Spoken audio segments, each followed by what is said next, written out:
So Mr. Peter Obi made a post that went viral yesterday, and he was like, his plan is to serve Nigerians for 4 years. He wants a single term, and he's done. And it has been a media frenzy. The hysteria on social media has been beholding to watch. I've been seeing a whole lot of takes from different people, different pundits, political opinion shapers, and everybody coming out with their different things. And I'm just going to say this for the common man. Mine is for the Nigerian audience. You can filter what everybody's going to say, but one thing I try to bring to the table is stating facts for Nigerians to understand. Bringing it down for the common man, everyday person, to be able to relate to, is it possible that Nigeria can be fixed in 4 years? I will not hide the fact that we have been bamboozled for so long. In fact, I have a video out that I say Nigerians are the most abused people on earth. Our politicians have abused us so far that when you hear somebody say, I want to serve for 4 years, it's like, waiting this man they talk. It's not possible. You can't fix Nigeria in 4 years. We have been so abused so that when some things that sound like that can be realistically done, we do not agree. We do not believe, because we have seen roads that are meant to be built in a year, built in 16 years. We have seen bridges that are meant to be built in a year, built in 16 years. We have seen all these things. So for us it is, and that's why if you see a person that saw a bridge being built for 16 years and you tell the person, do you know this bridge can be built in 2 years? The person will say it's not possible. How? How do you want to do it? Because in the person's very eyes, he saw that bridge being built for 16 years. And that's why I come in here to try and break these things for Nigerians to understand and see what is possible that can be done in the space of 4 years. Our major problem as Nigerians currently, the major foundational problems that we have that has not yet been tackled by any government in the past, I'd say 16 years so far, is insecurity and corruption. And when you come in, and these two particular problems are problems that can be tackled in the span of 2 years. If you do in decisive work, if you're ready to do the work, you can do this in 2 years. And let me break it down for you guys. In the space of 2 years, you can have, let's say, six different, in a year, you can have 3 different service chiefs. In the space of 2 years, you can have 6 different service chiefs pass under an administration. Simple. When you come in as a president and you give your first set of service chiefs the mandate of tackling insecurity in the country, you tell them, I'm giving you guys 4 months. If in 4 months we do not begin to see semblance of a secured country, your job is over. Nigeria is the only place whereby public officers get jobs and they do not get fired. They rarely get fired. They serve a full term and they return back and their job have not been done. Tinubu went to Benue, said I was acting Inspector General of Police. So people have not made any arrest. He was surprised that there have not been any arrests today on arrivings of Nigerians in Benue. He's surprised, and the IGP still have a job. Any sensible or straightforward leader gives their cabinet time limits because you are on a time. But we have a government of people that do not understand the efficacy of timing. They think that, okay, after 4 years, we'll come and rig our way to power and get on that 4 years. And we end up having nothing done. You're wasting the lives and the times of the Nigerian people. And Nigerians, and you're desensitizing Nigerians to the fact whereby that things can be done in a short record of time. So let's look at El Salvador. El Salvador used to be the unsafest place on earth. It used to be the most dangerous place on earth. And a young man, Nayib Bukele, came in and said, I'm going to change this trajectory. With the whole gangs, MI16 and all the gangs in that country. And he was like, I'm going to change this. And in the space of 3 years, El Salvador is one of the safest places on earth. He did it. If El Salvador could do it, it can be done in Nigeria. All you need to do is that any service chief that is not working, you give him a 4-month mandate. He doesn't fix it in 4 months. You take him out. The next set of people that are coming in as service chiefs, you know that their jobs are not secured. They will have to sit up and adjust. Immediately, what it does is that you have mandates trickling from top to bottom, whereby the top people know that their jobs are not safe. They have to push it down to the people below them, and you will see the impact in curbing insecurity in the country. And the moment you curb insecurity in Nigeria, automatically you open up the economy for on endless possibilities. You open up the economy for investors. You open up the economy for Nigerians in diaspora to come back, for foreign direct investment to come into the country. You open up the economy. You automatically even activate the nightlife economy in the country that employs and feeds millions of Nigerians. There is a whole lot that can be done with curbing insecurity. Automatically, you send back Nigerians to the farms to farm. Automatically, you diversify the economy from an oil-dependent economy to an economy that is dependent on other things, other sectors like agriculture. Peter B always talk about the vast land in the north, how it is the new gold or the new oil of our country. Imagine the possibilities. He always give example of Netherlands. Netherlands in the past year had an export of 100 billion euros in agricultural products alone. Niger State is 3 times bigger than Netherlands. Niger State is not even doing 0.01% of what Netherlands are doing. And Niger State have more arable lands. You can just check Taraba State, you can check Benue State, Kogi State, Plateau State. Look at all the states across the north, the arable lands. Wasting. In a space of 2 years, any sensible government will turn Nigeria to the largest exporter of agriculture to the world. We can do it. Kenya is doing the same thing. When you go to Europe, all the vegetables, all the fruits coming in from Europe are mostly from Kenya and some from Colombia. Why can't we do the same thing? When you diversify the economy, automatically you create jobs. Automatically, you create an enabling environment for Nigerians to thrive in Nigeria. All those our young people that are going into crime will see that they can actually gain and feed off, make good money from agriculture. That is what you can do in 2 years. So it is very, very possible. For let nobody deceive you. You can also talk about, I've talked about fixing insecurity, because insecurity is the bane on which every other thing works. Then corruption. We have a government today that has enabled corruption. Corruption right now is a normal thing. Imagine trying to renovate an airport, a terminal in an airport in Lagos State, and it's costing Nigeria over $700 and something million. Ghana built a brand new terminal in Kotoko International Airport for $270 million. Why should that is over $500 million extra in Nigeria? We are dealing with the most corrupt set of human beings ever. With the Peter Obi administration, it is not possible you inflate the budget of a project to the tune of over 500 million extra. It is insane. You end up in jail. When you start seeing politicians being held accountable in your government or in your country, other people will be forced to sit up. You will see that the EFCC will go after the people the EFCC are meant to go after and not focus on Yahoo boys are stealing gift cards and the rest. They will focus on the real criminals. When you curb insecurity and corruption, automatically what you do is that you open up your economy to the world.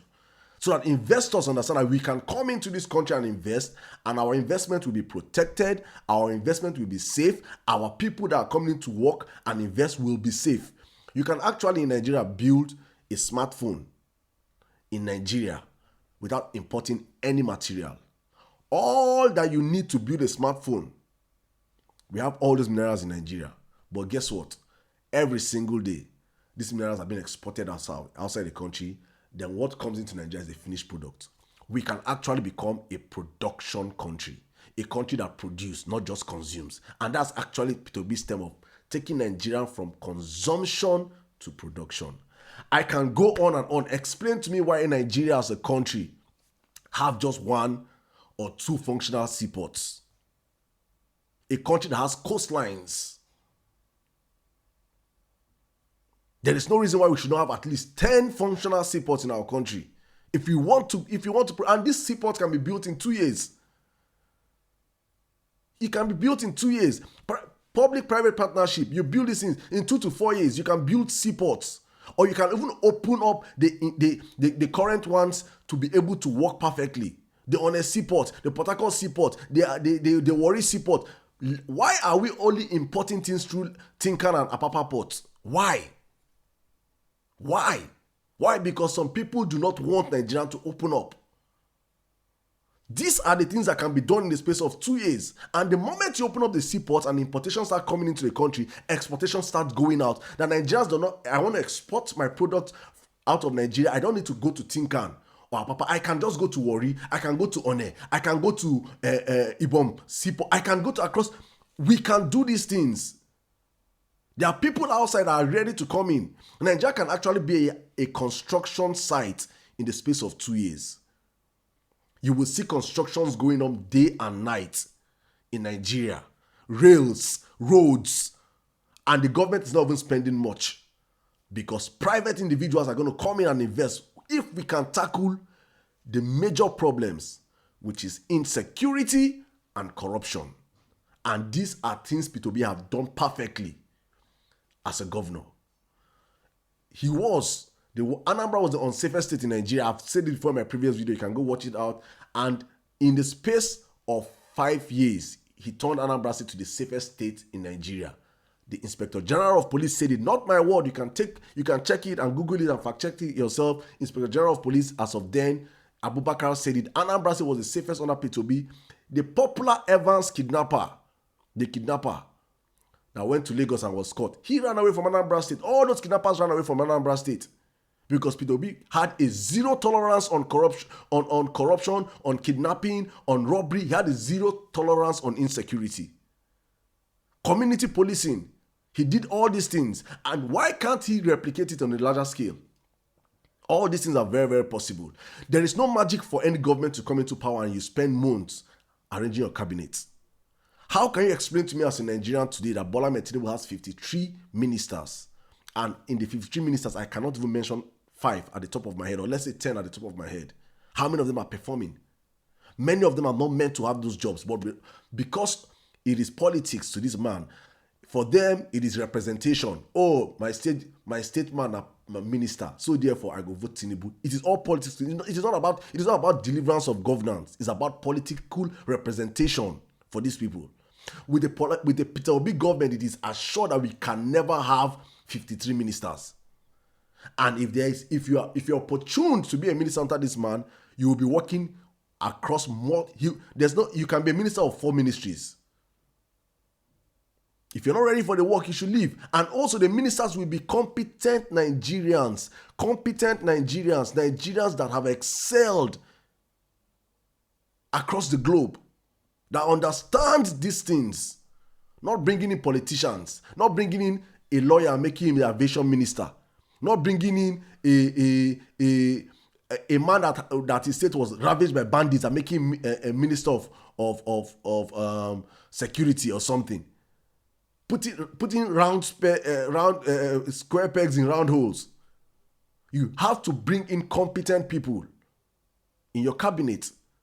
And this, when Nigerians see this, automatically Nigerians will understand that there's serious things going on in the country, and you will see the country take shape. Nigerians are not people that demand for much. All we need are just the basics. Can you give us our basic amenities? Can you fix electricity for us in 4 years? How did Egypt generate over 50,000 megawatts in the space of 5 years? P2B has gone there. He has gone to find it out.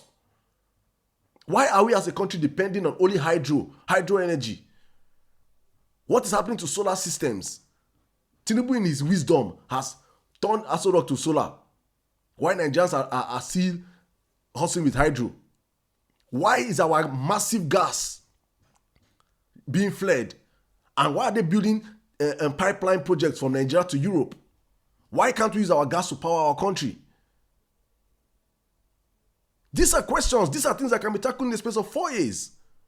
So Nigeria is a potential construction site with a sane leader in power. And finally, I'm going to speak on diaspora confidence, because I've always said this.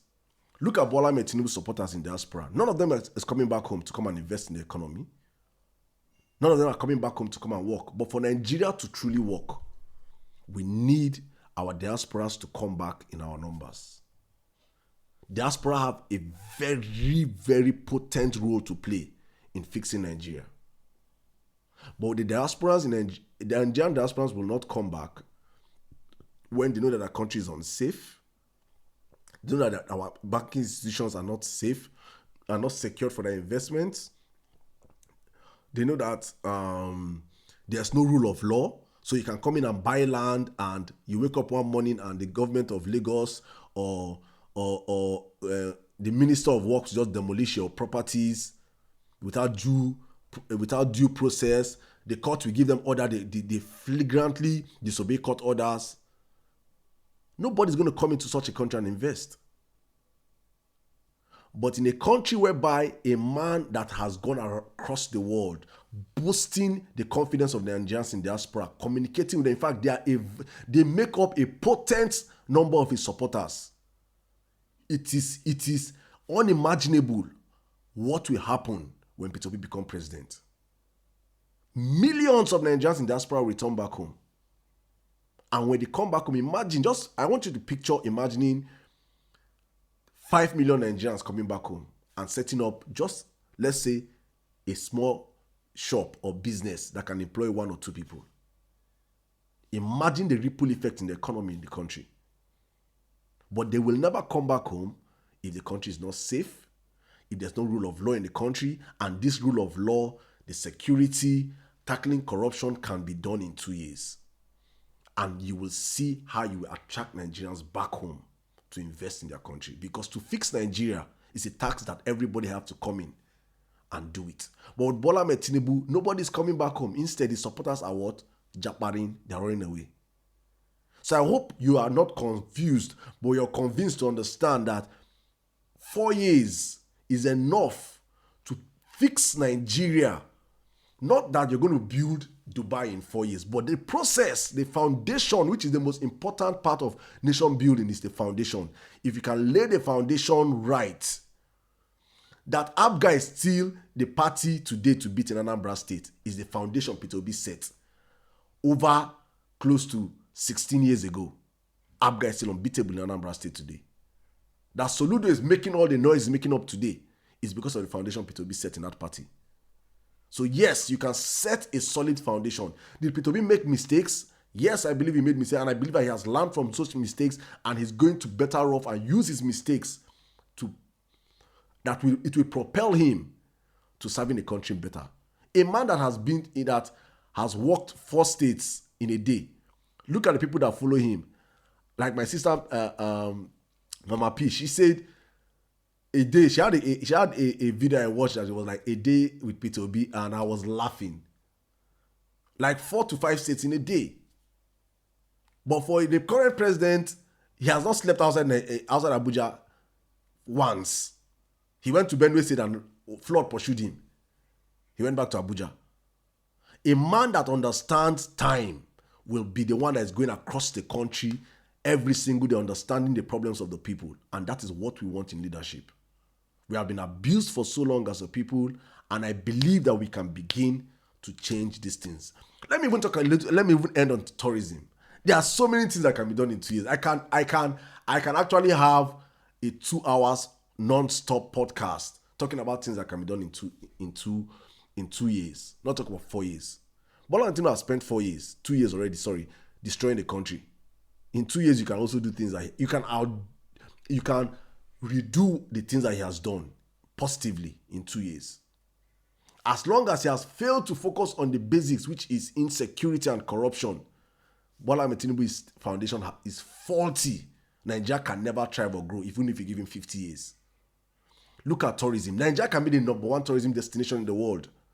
As a kid growing up, we used to travel from the north to the east, and once in a while with my parents. And if you drive through from Plateau State, you pass through forests, through Hawan Kibo, you enter Lafia, Akwanga, you see the landscapes. It is amazing. Foreigners will come and pay top dollar just to come and witness such sights. But again, nobody's going to come and witness such things in an insecure country. So tackling insecurity, which can be done in the space of 2 years, as shown in El Salvador, which is the most unsafe place on earth before, but right now is a safe haven. And investors are thriving and booming into El Salvador today. Why? Because they have shown them confidence that you are secured here. The same thing can be replicated in Nigeria because we even have more to offer than El Salvador. We have 100 times more to offer any potential investor than El Salvador. I've touched so many parts in this conversation, and I hope I've convinced you all and not confused you that 4 years is enough to begin to see or set Nigeria on a path to greatness. And anybody that comes after P2B will have to build on that, because Nigerians must have tested good governance. And so therefore, if you come in and you want to take us back, you cannot even stay 4 years. Because I believe in that same 4 years, P2B is going to make sure he strengthens our electoral system, that it becomes watershed, that nobody can come in again and break it or rig it. You have to be voted by the people, and therefore we start to understand and see that the power of the people will forever become greater than the people in power. I hope this, my short rant, has not confused you, but I've convinced you that 4 years is enough time to fix any country, as long as the leader and the leaders around him are ready to work. Till I see you guys next time, it's the Emir Sirdam Show. Thank you.